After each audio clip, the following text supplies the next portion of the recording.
किसान भाइयों नमस्कार, स्वागत है आप सभी का कृषि समाचारों के आज के इस अंक में। सबसे पहले नजर डालते हैं आज के मुख्य समाचारों पर। नीम लेप चढ़े यूरिया की आपूर्ति अगले साल तक बढ़ने की उम्मीद। पान उत्पादकों को अनुदान देगी सरकार। वन उगाने के लिए मनरेगा से जुड़ा ग्रीन इंडिया मिशन। और अब समाचार विस्तार से। अगले साल तक नीम लेप चढ़े यूरिया की और अधिक आपूर्ति होगी, क्योंकि उर्वरक कंपनियों को पूर्ण क्षमता के साथ इस उत्पाद का विनिर्माण करने की अनुमति दे दी गई है। नीम परत चढ़ी यूरिया के इस्तेमाल से कृषि नुकसान घटाने में मदद मिलेगी, क्योंकि ये मिट्टी के स्वास्थ्य के लिए अच्छा है। उर्वरक कंपनियों को पूर्ण क्षमता के साथ इस उत्पाद का उत्पादन करने की अनुमति दे दी गई है। इससे पहले संयंत्र की कुल क्षमता का 35% तक ही नीम की परत चढ़ी यूरिया के उत्पादन की अनुमति थी। प्रदेश सरकार 21 जिलों उन्नाव, रायबरेली, प्रतापगढ़, बाराबंकी, सुल्तानपुर, जौनपुर, बलिया, गाजीपुर, महोबा, ललितपुर, बांदा, आजमगढ़, लखनऊ, हरदोई, कानपुर नगर, झांसी, इलाहाबाद, सीतापुर, वाराणसी, मिर्जापुर, सोनपुर जिलों के पान उत्पादकों को 1000 वर्ग मीटर बरेजा निर्माण के लिए कुल लागत का 50% अधिकतम 47,300 रुपये अनुदान देने की व्यवस्था की है। इस योजना के तहत अब तक 121 लाभार्थियों को लाभान्वित किया जा चुका है। देश में वन क्षेत्र बढ़ाने और इसकी स्थितियों में सुधार लाने के लिए सरकार ने अगले दशक तक 1 करोड़ हेक्टेयर जमीन पर वन रोपण करने के लक्ष्य वाले राष्ट्रीय हरित भारत अभियान को मनरेगा के साथ जोड़ दिया है। इस पहल की प्रगति के निरीक्षण के लिए रिमोट सेंसिंग जैसी आधुनिक तकनीकों का इस्तेमाल किया जाएगा। ग्रामीण विकास मंत्रालय द्वारा महात्मा गांधी राष्ट्रीय ग्रामीण रोजगार गारंटी योजना के तहत फिलहाल जल संचय, वन रोपण और खेती जैसे हरित काम किए जाते हैं। और किसान भाइयों, अब बात करते हैं कृषि वैज्ञानिकों के अनुसार इस समय की जाने वाली कृषि गतिविधियों की। खेतों की नमी को ध्यान में रखते हुए किसान भाई भिंडी की बुआई करें।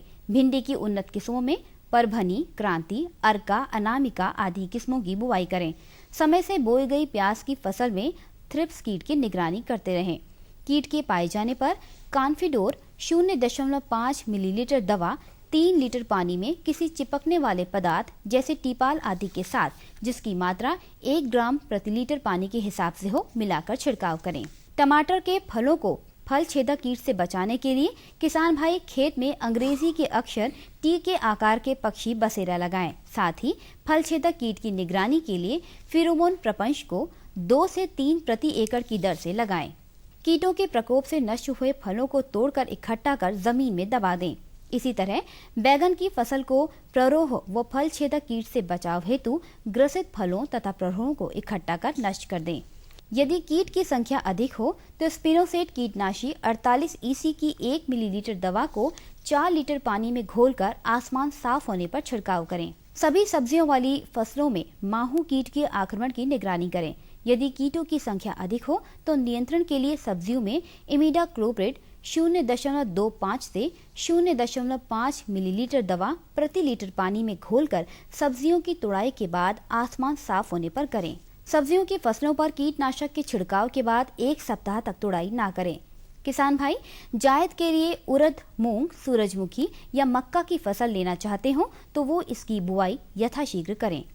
उड़द के संपूर्ण उत्तर प्रदेश के लिए संस्तुत प्रजातियों में टाइप 9, नरेंद्र उड़द 1, आजाद उड़द 1, उत्तरा आजाद उड़द 2 व शेखर 2 आदि किस्मों की बुआई करें।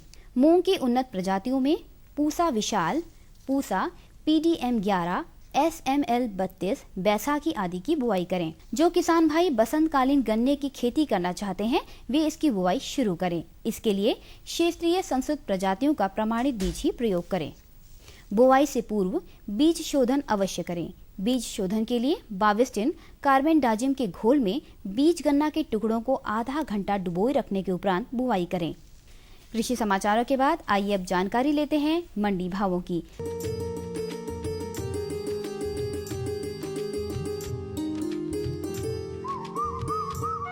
गेहूं का भाव आगरा की मंडी में 1570 रुपए, हरदोई में 1520 रुपए, गाजियाबाद में 1620 रुपए तथा रायबरेली की मंडी में 1440 रुपए प्रति क्विंटल रहा।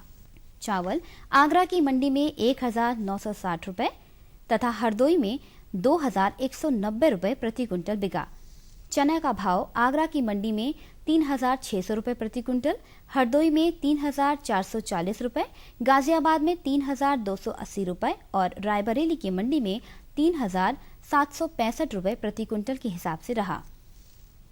अरहर आगरा की मंडी में 5,585 रुपये प्रति क्विंटल और गाजियाबाद में 5,510 रुपये प्रति क्विंटल बिकी।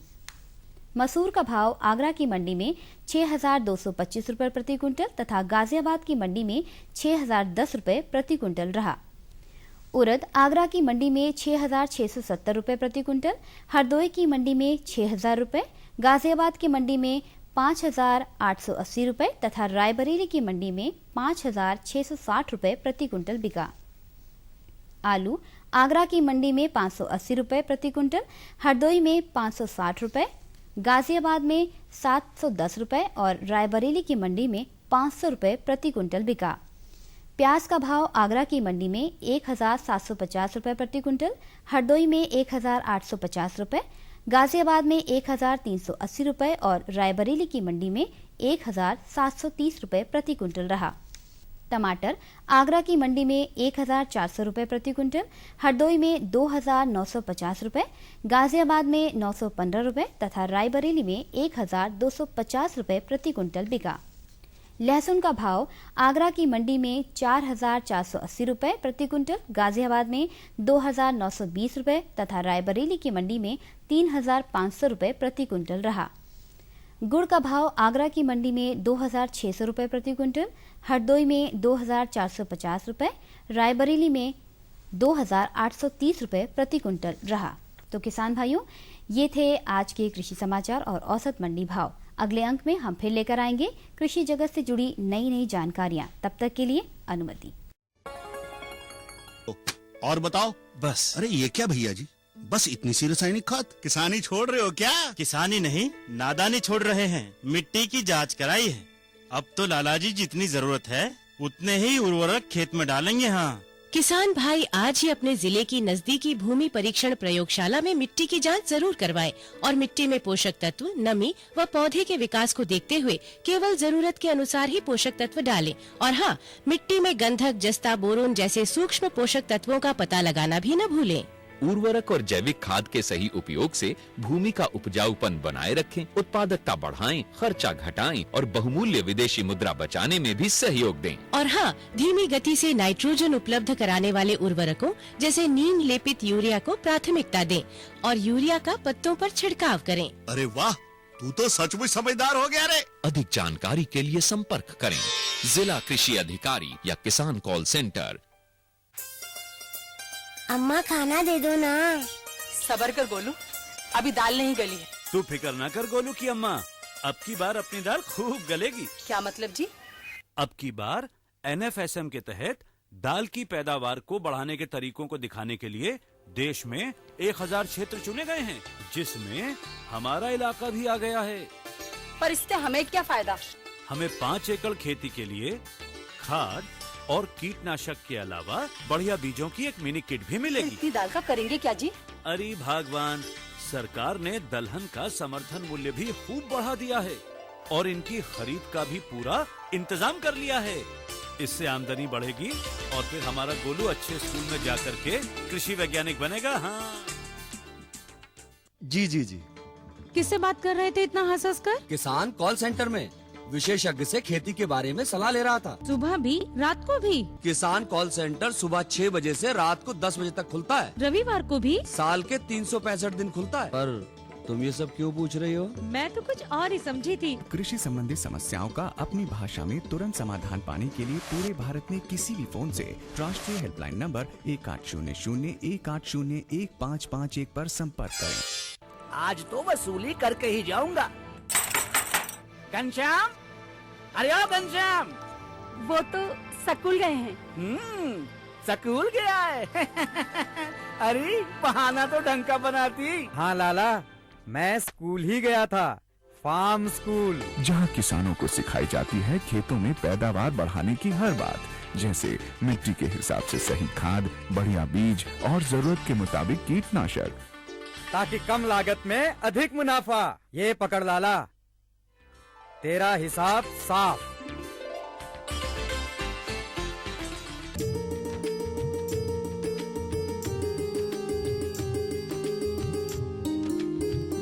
सभी दर्शक किसान भाइयों को नमस्कार। आप सभी का स्वागत है आपके अपने कार्यक्रम कृषि दर्शन में। किसान भाइयों, हमारी फसलें सीधा मौसम के संपर्क में रहती हैं और मौसम में होने वाला बदलाव से सीधे प्रभावित भी होती हैं। हमारी रबी की प्रमुख खाद्यान्न फसल गेहूं है। गेहूं पर असामयिक होने वाली बरसात का क्या असर पड़ रहा है और कैसे इसका प्रबंधन किया जाए, आज इसी विषय पर बात करेंगे। और जानकारी देने के लिए हमारे साथ विशेषज्ञ हैं वरिष्ठ गेहूं वैज्ञानिक चंद्रशेखर आजाद कृषि एवं प्रौद्योगिकी विश्वविद्यालय कानपुर से डॉक्टर NB सिंह जी। आपका स्वागत है डॉक्टर साहब सभी दर्शक किसान भाइयों की तरफ से। डॉक्टर साहब, सबसे पहले तो हम जानना चाहेंगे, जो हमारी गेहूं की फसल है, रबी की प्रमुख खाद्यान्न फसल है, तो बदलते मौसम का क्या उसके ऊपर प्रभाव पड़ रहा है? देखिए, बहुत अच्छा सवाल आपने पूछा अरुण जी। बदलते मौसम में मैंने ऐसा असामयिक वर्षा नहीं देखा और गेहूं की फसल सबसे ज़्यादा प्रभावित हुई है। इस समय से सिंचित दशा का गेहूं पक रहा था, बाली का वजन बढ़ गया था और कल का जो पानी गिरा है, तूफानी पानी गिरा है जिसे हम कहते हैं, पूरे प्रदेश में गेहूं का करीब 50% एरिया गिर गया, लॉजिंग कर गई। अब उससे दाने का भराव भी प्रभावित होगा, दाने का उपज भी गिरेगा और गुणवत्ता जिसे हम कहते हैं वो भी प्रभावित होगा। जी, तो समय से बोया गया गेहूं है, उसका प्रभाव, उस पर ज्यादा प्रभाव इसका मौसम का पड़ रहा है या जो विलंब से बोया गया? नहीं, समय से जो बोया गया है उस पर सबसे ज्यादा प्रभावित पड़ेगा क्योंकि वो पक रही थी। अच्छा, करीब दो तिहाई उसका बाली पक चुका था, दाना का भराव हो चुका था, मिल्किंग अवस्था क्रॉस कर गया था। अब वो गिर चुका है तो उस पर सबसे ज्यादा प्रभाव पड़ेगा। डॉक्टर साहब, गुणवत्ता पर क्या? गुणवत्ता पर बहुत प्रभाव पड़ेगा पांडे जी। एक तो गिर गया है, उसका वजन घटेगा, दाने का भराव पूर्व से नहीं होगा, ब्लैक पॉइंट दाने पे, काले टिप पर ब्लैक पॉइंट आएगा और कनाल बंड का प्रकोप बढ़ेगा, सैप्रोफिटिक फंजाई का अटैक बढ़ेगा क्योंकि वो गिरा हुआ मिट्टी के संपर्क में रहेगा। ये सब कुप्रभाव पड़ेगा। कुल मिलाकर के उपज में कमी तो निश्चित होगी, इसके गुणवत्ता पर भी असर पड़ेगा। अच्छा, इसके साथ जो विलंब की दशा में बोया गया गेहूं है उस पर क्या असर? अभी हाल में जो वर्षा हुई थी, विलंब के दशा में गेहूं पर प्रभाव नहीं था क्योंकि बाली नहीं निकली थी। जी। लेकिन अब बाली निकल चुकी थी, दाना का भराव वहां भी शुरू हो गया था। अब कल की जो 46 मिलीमीटर लगभग बारिश हुई है उससे त्रस्त हो गया, गेहूं वहां भी गिरा है, लेकिन समय से सिंचित दशा में बोए हुए गेहूं से विलंब की दशा में कम असर पड़ा है। अच्छा, इसके साथ ही जो असिंचित क्षेत्र है वहां पर भी गेहूं अब की फसल असिंचित दशा में गेहूं की बुवाई अक्टूबर के अंतिम सप्ताह, नवंबर के प्रथम सप्ताह में अरुण जी हो जाता है और गेहूं पकने को तैयार थी। ऐसे में पानी बरसा, ओला बरसा, बालियां टूट के नीचे गिर गई, तो आप समझ सकते हैं यह त्रासदी है, बहुत बड़ा नुकसान है। जी, तो डॉक्टर साहब, सब इसके निराकरण के लिए हम जानना चाहेंगे प्रबंधन का जो कार्य हमारे किसान भाई करें, समय से जो बोया गया गेहूं है उसमें अब क्या हो सकता है? अब उसके लिए किसान भाई पहले आज अपने खेत की निगरानी करें, पानी निकाल दें। जी। और जो गिरा हुआ गेहूं है डंडे से उसे उलट पलट करते रहें ताकि वो मिट्टी के संपर्क में लंबे समय तक न बना रहे। और जैसे मौसम साफ हो, प्रकृति को कुछ नहीं कोई जानता है, बेमौसम वर्षा फिर हो सकती है, मौसम साफ हो, गेहूं पक जाए, तुरंत कटाई कर लें। इसमें जो आपने नमी की वजह से क्या क्या समस्याएं हो सकती हैं? नमी के वजह से दाने के गुणवत्ता खराब होता है, कहते हैं लोग कि बीज नहीं जमा, अंकुरण खराब हुआ, नम हो गया, नमी ले लिया। दूसरी बात, उसकी गुणवत्ता इसलिए खराब होगी, कनाल बंड का प्रकोप बढ़ेगा, सैप्रोफिटिक फंजाई से भी दाना का गुणवत्ता खराब होगा और जमाव बीज का प्रयोग किसान करता है उसका अंकुरण भी प्रभावित होगा। जी, जैसा कि डॉक्टर साहब ने बताया विलंब की दशा में गेहूं गिरने की संभावनाएं कम हैं और कम गिरा है गेहूं, तो उसमें क्या कार्य हो सकते हैं? उसमें पानी निकाल दें, देख रेख करें। विलंब के में दशा में बोए हुए गेहूं का ऊंचाई कम हो जाती है, दाना का भराव शुरू हो रहा है, दाने के बाली का जो भार होता है अभी कम है, प्रभावित हुआ है, यह भी कल के वर्षा से प्रभावित हुआ है। इसके पहले जो वर्षा हुई थी नहीं प्रभावित हुआ था, लेकिन कल के वर्षा से इसमें भी प्रभाव हुआ है। लेकिन मैं आपसे कहूंगा आपके माध्यम से किसान भाइयों को, समय और सिंचित दशा में सबसे ज्यादा नुकसान हुआ है। असिंचित दशा में आपने बताया कि काफी बड़ा नुकसान हुआ है, तो वहां पर क्या कार्य हो? अब वहां पर जैसे मौसम साफ हो, फसल तो करीब पकने को तैयार थी, लेकिन जैसे मौसम साफ हो, खेत में नमी निकल जाए, उसकी जो भी बचा है कटाई करके उसकी मड़ाई और भंडारण करें। आपने बताया कि फफूंदी जनित नमी की वजह से फफूंदी जनित बीमारियां बढ़ सकती हैं, अंकुरण क्षमता कम हो सकती है, तो क्या फफूंदी जनित बीमारियों को रोकने के लिए कुछ उपचार नहीं, अभी इस समय इसलिए नहीं कर सकते हैं कि वो मैच्योर हो गई है क्रॉप, 10-15 दिन का और बात थी। अगर मौसम साफ रहता तो इस साल रिकॉर्ड उत्पादन होता। बहुत अच्छा खेत में गेहूं खड़ा था, बहुत कष्ट हो रहा है, लेकिन प्रकृति को कौन रोक सकता है। जी बिल्कुल। अब जो हमारी उपज है सुरक्षित निकल सकती है, ला सकते हैं किसान भाई, उसको सुरक्षित लाएं, उसको भंडारित करें, मड़ाई करें, तो कटाई के लिए क्या विधि होगी? कटाई के लिए देखिए ज़्यादातर किसान भाई हसिया से काटते हैं क्योंकि वो दाना भूसा मिल जाता है। हसिया से अगर कटाई कर रहे हैं, अगर बाली पक जाए तो ऊपर से तोड़ने में टूट जाए, दाना चबाएं तो प्रेशर ज़्यादा ना हो, कट की आवाज़ है तो समझ ले दाना पक गया है, इसकी कटाई कर देना है। और सुबह कटाई करें और सुबह ही बंडल बना लें, ज़्यादा जोर से न पटकें, थ्रेसिंग फ्लोर को खूब अच्छी तरह साफ करके उसकी मड़ाई कर दें। इससे अगर और इस पर ध्यान रखें कि विलम्ब न करें। मौसम के बारे में कोई भविष्यवाणी नहीं की जा सकती है।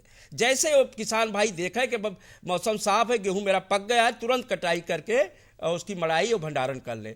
और इसके अलावा जो कंबाइन हार्वेस्टर है, बदलते मौसम में कंबाइन हार्वेस्टर उन बड़े किसानों को जो बड़े क्षेत्रफल में गेहूं की फसल लिए हैं वो ज़्यादा उपयुक्त होगा क्योंकि उससे कम समय में ज़्यादा कटाई हो जाती है, लेकिन नमी 14% से ज़्यादा न हो, नहीं दाना कटने की अंदेशा रहता है। जी बिल्कुल। कंबाइन का जैसे जहाँ पर बड़े स्तर पर किसान भाई कर रहे हैं, छोटे स्तर पर हसिया का प्रयोग कर सकते हैं, तो बड़े स्तर पर फसल गिर गई है तब क्या कर सकते हैं? देखिए फसल गिर गई है तो हसिया से काटे। अच्छा। क्योंकि कंबाइन हार्वेस्टर गिरे में चलेगा नहीं। अब सावधानी कटाई में कर लें। अब जो भी ईश्वर ने दिया है उसे अपना बचाए रखें, हिम्मत बनाए रखें, और समय को कोई रोक नहीं सकता है, सब कुछ ठीक होगा, अब ईश्वर की कृपा है। जी बिल्कुल। डॉक्टर साहब आपने बताया कि नमी 14% तक दाने में रहे तब उसकी कटाई की जाए तो गुणवत्ता अच्छी हो सकती है, लेकिन मौसम में नमी ज्यादा है, तो कैसे तो उसका दाना चबा के देखें। आजकल मॉइस्चर मीटर मशीन आई है, उसकी नमी देख लें। 14% से ज्यादा नमी हो तो कंबाइन हार्वेस्टर न चलाएं। अच्छा अच्छा। तब तो हसिया से कटाई करें। हसिया से वो नहीं कटेगा दाना। अब दाना कट जाएगा तो गुणवत्ता कम होगी, बाजार भाव कम मिलेगा, भंडारण में उसका अपना बीज में प्रयोग नहीं कर सकते किसान भाई। अच्छा डॉक्टर साहब, आप तो गेहूं अभिजनक हैं, गुणवत्ता युक्त हमारे किसान भाइयों का उत्पादन हो और उस उत्पादन को अपने पास ले जाएं, बाजार ले जाएं, इस पर कार्य करते रहते हैं।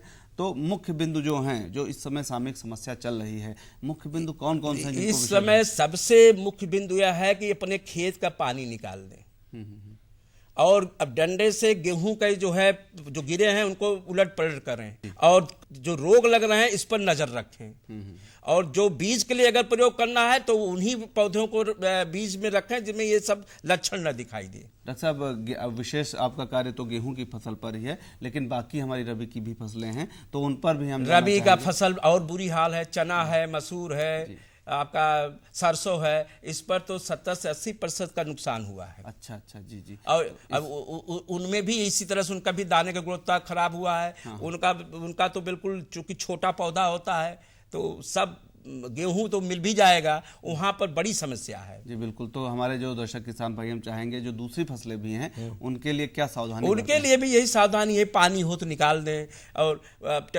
बोरर हो चना में लगता है, जो भी इंसेक्ट्स अटैक कर रहे हो या डिजीज आ रहे हो, पाउडर मिल्ड्यू आ रहा है, जो भी उसका ध्यान रखें और उसके लिए अपना निदान करें। जो बीज के लिए स्वस्थ पौधा हो उसका बीज का भंडारण करें। जी जी जी। और ताकि उनको बीज तो मिले।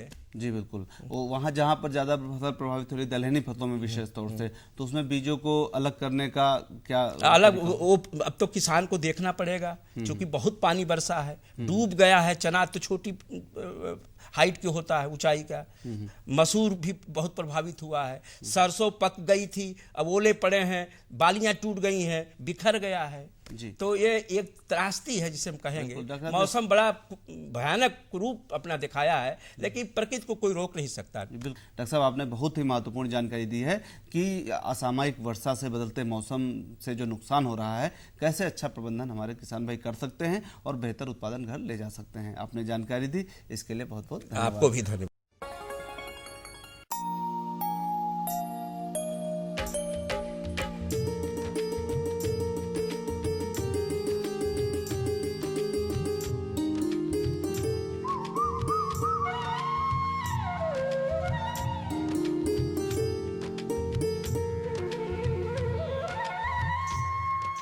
खेती की जानकारी के बाद प्रस्तुत है मौसम समाचार। पिछले दिनों प्रदेश का अधिकतम तापमान 21 से 27 डिग्री सेल्सियस रहा, जो सामान्य से लगभग 7 डिग्री सेल्सियस के आसपास कम रहा। न्यूनतम तापमान 14 से 17 डिग्री सेल्सियस के बीच दर्ज किया गया। इस बीच लगभग सभी क्षेत्रों में 10 से 12 किलोमीटर प्रति घंटे की गति से हवाएं भी चलती रही। प्रदेश के ज्यादातर क्षेत्रों में पिछले 2-3 दिनों में बारिश होने और ओले गिरने से फसलों को काफी नुकसान हुआ। एक रिपोर्ट के अनुसार प्रदेश में बारिश व ओलों से गेहूं की फसल को 16.4%, चना को 15%, मटर को 14.7%, मसूर को 18.6%, अरहर को 6.7% तथा राई व सरसों को में 12.9% अनुमानित क्षति की संभावना व्यक्त की गई है। रबी में वर्षा के कारण हुए नुकसान की भरपाई के लिए जायद फसलों की बुआई प्राथमिकता के आधार पर करें। मौसम विभाग के पूर्वानुमान के अनुसार आने वाले दिनों में आसमान मुख्यतः साफ रहेगा। मौसम में किसी खास परिवर्तन की संभावना नहीं है। अधिकतम तथा न्यूनतम तापमान में वृद्धि होगी। अधिकतम तापमान 30 डिग्री सेल्सियस तथा न्यूनतम तापमान 15 डिग्री सेल्सियस के आसपास रहने की उम्मीद है। इस बीच प्रदेश के सभी अंचलों में 10 से 14 किलोमीटर प्रति घंटे की गति से हवाएं चलती रहेंगी। किसान भाई फसलों की नियमित देखभाल करते रहें। पशुपालक भाई पशुओं के नवजातों को मौसम के उतार चढ़ाव से बचाए रखें तथा 6 महीने पर कृमिनाशक दवा पिलाएं। किसान भाई कृपया ध्यान दें, वर्षा होने पर गेहूं के खेतों में जलभराव की स्थिति उत्पन्न होने से पैदावार पर विपरीत प्रभाव पड़ेगा। अतः सलाह दी जाती है कि गेहूं के खेतों से यथासंभव पानी निकासी की व्यवस्था करें। शुष्क क्षेत्रों में कटी हुई फसल की सुरक्षा करें। खेतों में कटी पड़ी चने एवं मसूर की फसल वर्षा से खराब हो सकती है। इन फसलों की गुणवत्ता बचाने के लिए कटी फसल को उलटते पलटते रहें तथा यदि फसल खलियान में है तो उसे तिरपाल से ढक दें। कटी पड़ी सरसों की फसल को कीड़े एवं बीमारी से बचाने के लिए उलटते पलटते रहें। यदि संभव हो तो खलियान में इकट्ठी कर तिरपाल से ढक दें। तो किसान भाइयों, ये थे मौसम समाचार। कुछ और नई जानकारियों के साथ शुक्रवार को फिर उपस्थित होंगे। तब तक के लिए नमस्कार।